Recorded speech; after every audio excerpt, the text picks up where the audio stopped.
2022년 5월 30일 큐티 말씀입니다.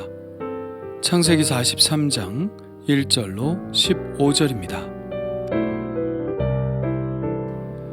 그 땅에 기근이 심하고 그들이 애굽에서 가져온 곡식을 다 먹음에 그 아버지가 그들에게 이르되 다시 가서 우리를 위하여 양식을 조금 사오라. 유다가 아버지에게 말하여 이르되 그 사람이 우리에게 엄히 경고하여 이르되 너희 아우가 너희와 함께 오지 아니하면 너희가 내 얼굴을 보지 못하리라 하였으니 아버지께서 우리 아우를 우리와 함께 보내시면 우리가 내려가서 아버지를 위하여 양식을 사려니와 아버지께서 만일 그를 보내지 아니하시면 우리는 내려가지 아니하리니 그 사람이 우리에게 말하기를 너희의 아우가 너희와 함께 오지 아니하면 너희가 내 얼굴을 보지 못하리라 하였음이니이다. 이스라엘이 이르되 너희가 어찌하여 너희에게 또 다른 아우가 있다고 그 사람에게 말하여 나를 괴롭게 하느냐. 그들이 이르되 그 사람이 우리와 우리의 친족에 대하여 자세히 질문하여 이르기를 너희 아버지가 아직 살아 계시느냐 너희에게 아우가 있느냐 하기로 그 묻는 말에 따라 그에게 대답한 것이니 그가 너희의 아우를 데리고 내려오라 할 줄을 우리가 어찌 알았으리이까. 유다가 그의 아버지 이스라엘에게 이르되 저 아이를 나와 함께 보내시면 우리가 곧 가리니 그러면 우리와 아버지와 우리 어린 아이들이 다 살고 죽지 아니하리이다. 내가 그를 위하여 담보가 되오리니 아버지께서 내 손에서 그를 찾으소서. 내가 만일 그를 아버지께 데려다가 아버지 앞에 두지 아니하면 내가 영원히 죄를 지리이다. 우리가 지체하지 아니하였더라면 벌써 2번 갔다 왔으리이다. 그들의 아버지 이스라엘이 그들에게 이르되 그러할진대 이렇게 하라. 너희는 이 땅의 아름다운 소산을 그릇에 담아가지고 내려가서 그 사람에게 예물로 드릴지니 곧 유향 조금과 꿀 조금과 향품과 모략과 유향나무 열매와 감복숭아이니라. 너희 손에 갑절의 돈을 가지고 너희 자루 아귀의 도로 넣어져 있던 그 돈을 다시 가지고 가라. 혹 잘못이 있었을까 두렵도다. 내 아우도 데리고 떠나 다시 그 사람에게로 가라. 전능하신 하나님께서 그 사람 앞에서 너희에게 은혜를 베푸사 그 사람으로 너희 다른 형제와 베냐민을 돌려보내게 하시기를 원하노라. 내가 자식을 잃게 되면 이르리로다. 그 형제들이 예물을 마련하고 갑절의 돈을 자기들의 손에 가지고 베냐민을 데리고 애굽에 내려가서 요셉 앞에 서니라. 아멘.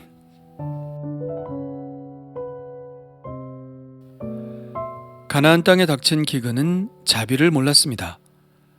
그들이 애굽에서 가져온 곡식들은 금방 바닥이 나버렸죠. 야곱은 전에도 그랬듯이 아들들에게 애굽으로 내려가서 양식을 사오라고 합니다. 그러나 전에 갔던 것처럼 그렇게 쉽게 갈 수 있는 애굽은 아니었죠. 야곱이 결단을 내려야 그들은 애굽으로 갈 수 있었습니다. 바로 베냐민을 데리고 갈 수 있도록 야곱이 허락을 해야 하는 것이었죠. 만일 그렇지 않으면 그들은 요셉이 말한 대로 꼼짝없이 정탐꾼으로 몰릴 것이고 죽음을 면하지 못하게 될 것입니다. 그러나 야곱은 이번에도 베냐민을 보낼 생각이 없어 보입니다. 이렇게 말하죠. 너희가 어찌하여 너희에게 또 다른 아우가 있다고 그 사람에게 말하여 나를 괴롭게 하였느냐. 그러자 이번에는 유다가 나섭니다. 가만히 보면 이들 형제들의 주도권은 레아가 처음 낳은 4명의 아들들이 가지고 있었던 것처럼 보입니다. 순서대로 보면 르우벤, 시므온, 레위, 유다죠. 그 중에 2명, 르우벤은 책임감이 있는 인물로 그리고 유다는 지혜롭고 리더십이 있는 인물로 나옵니다. 시므온과 레위는 사실 말썽을 일으킨 인물들이었죠. 세겜에서 한바탕 소동을 일으켰던 인물들입니다. 이들이 형제들의 의견을 주도한 사람들이었다면 아마도 악역을 맡아 했던 사람은 시므온과 레위였던 것 같습니다. 르우벤과 유다는 그럴 사람들이 아닌 것을 보면 그렇게 짐작할 수 있죠. 유다는 전에 형제들이 요셉을 죽이고자 했을 때 그래도 형제인데 어떻게 죽이냐며 팔아버리자는 의견을 내어 동의를 얻었었죠. 그때처럼 이번에도 유다가 나서서 문제를 해결합니다. 유다는 아버지 야곱에게 이렇게 말하죠. 첫째, 베냐민이 가야 하는 이유는 그가 가지 않으면 모두 다 굶어 죽을 것이기 때문에 반드시 그가 가야 한다는 것입니다. 그리고 둘째, 자기가 담보가 되겠다고 말하죠. 아버지께서 내 손에서 그를 찾으소서라는 말은 베냐민이 살아 돌아오지 않으면 자기 목숨을 내놓겠다는 말입니다.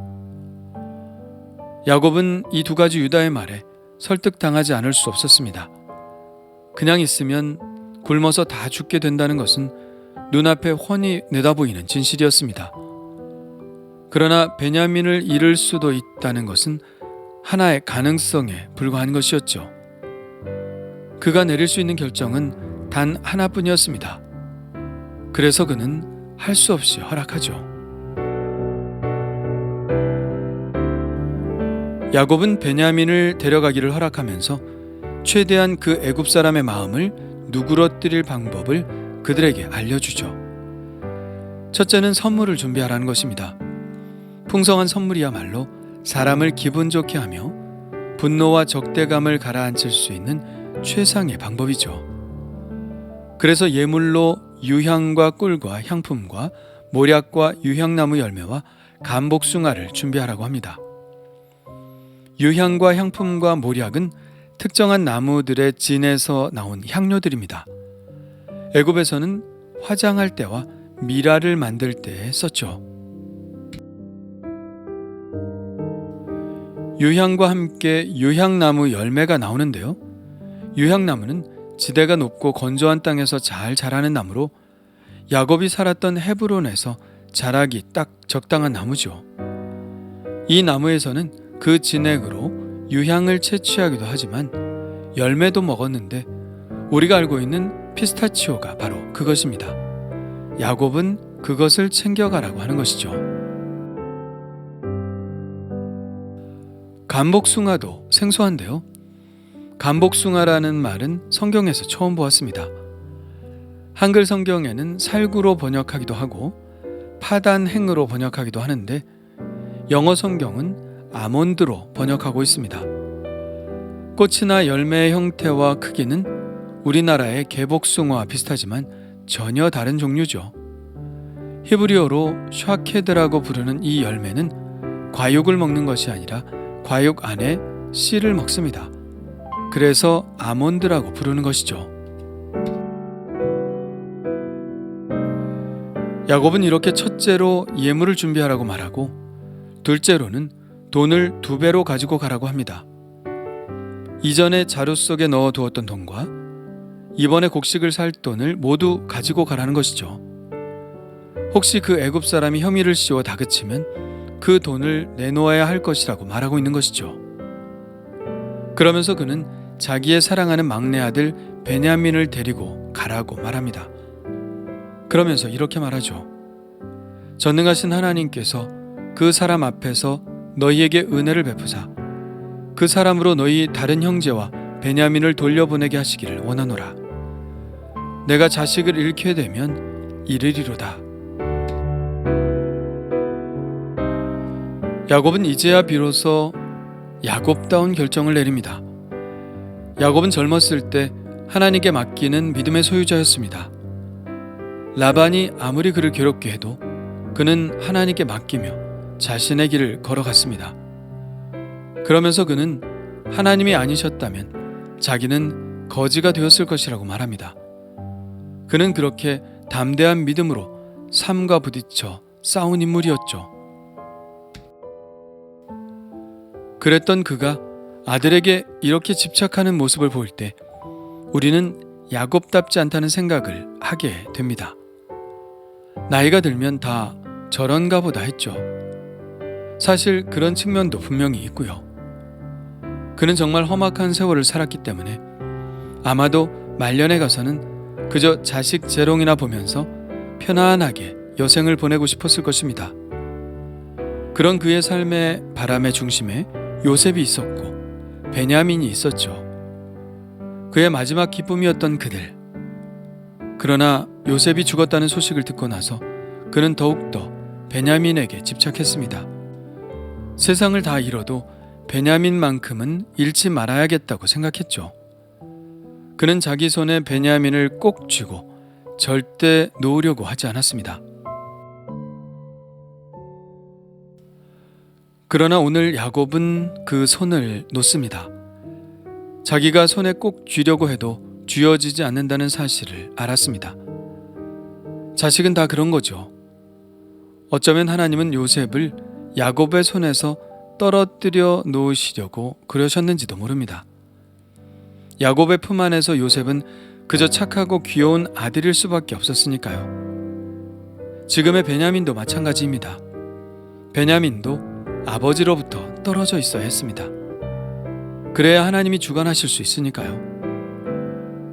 우리가 자식들에 대해서 손을 놓지 않으면 하나님이 우리의 자녀들에게 손을 대실 수 없습니다. 야곱은 드디어 깨달은 것이죠. 어차피 내가 자식을 품에 안고 살 수는 없다. 그러니 이제 하나님의 손에 맡길 수밖에. 이 사실을 깨닫고 베냐민을 품에서 과감히 떨어뜨린 것입니다. 부모가 자녀를 사랑하는 것은 누구도 부인할 수 없죠. 언제까지나 품 안에 끼고 살고 싶은 마음이 있는 것도 사실입니다. 그러나 떠나보내야 합니다. 그래야 할 때 그렇게 해야 합니다. 우리가 떠나보내지만 사실은 하나님께 맡기는 것입니다.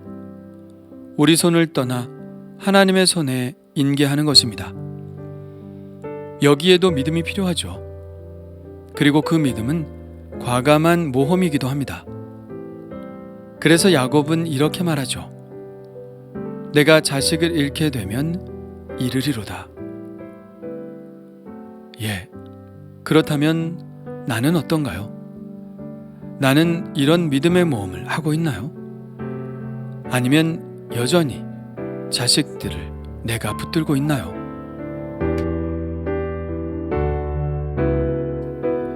주님 감사합니다. 자식에 대한 야곱의 집착을 봅니다.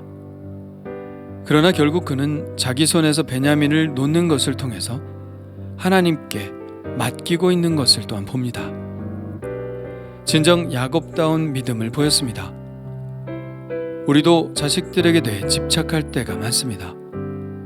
내가 주관하려 하고 내가 조정하려 하고 내 바람대로 자녀들을 끼워 맞추려고 합니다. 그 모든 것들이 믿음 없는 행위인 것을 깨닫습니다. 하나님을 믿지 못하는 것임을, 하나님보다 내가 더 잘할 수 있다고 주장하는 교만임을 깨닫습니다. 오 주님, 우리의 자녀들을 주님의 손에 맡겨드리오니 주님께서 주관하여 주시옵소서. 예수님의 이름으로 기도합니다. 아멘.